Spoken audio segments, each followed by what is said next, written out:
ધાંગધ્રા આર્ય સમાજ ખાતે પંચકુડી મહાયજ્ઞ સાથે 150 વર્ષ પૂર્ણ થતા શતાબ્દી મહોત્સવ ઉજવાયો હતો। Story report by Dinesh ગામવા, Surendranagar. મારું નામ સ્મિતાબેન પિત્રોડા છે। અહીં આર્યવેદ ધર્મની શાખા ચલાવું છું સાંજે।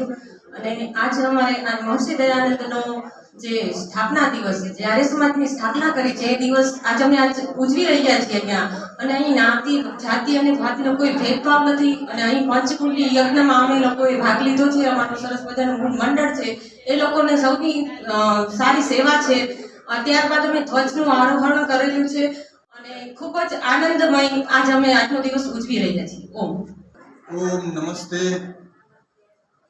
આર્ય સમાજનો 150મો સ્થાપના દિન નિમિત્તે સારા ભારતમાં વિશ્વમાં આર્ય સમાજની પ્રવૃત્તિઓ વિશે અને વૈદિક ધર્મનો જ્ઞાનનો પ્રસાર કરવા માટે આજે આર્ય સમાજનો સ્થાપના દિવસ ઉજવવામાં આવે છે।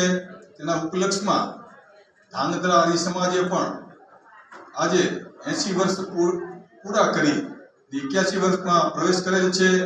તે નિમિત્તે પણ ધાંગધ્રા આર્ય સમાજમાં પાંચકુંડી યજ્ઞનું આયોજન રાખવામાં આવેલું હતું।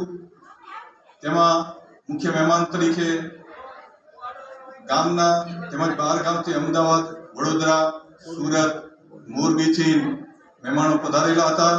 મુખ્ય યજમાન તરીકે ઠાકરસિંહભાઈ પટેલ હતા।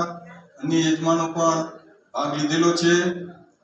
તો પાંચકુંડી યજ્ઞ કર્યા બાદ ધ્વજારોહણ કરવામાં આવેલું છે। જે પરમાત્માનું સર્વશ્રેષ્ઠ ઓમ નામ છે, એ ધ્વજારોહણ કરવામાં આવેલું।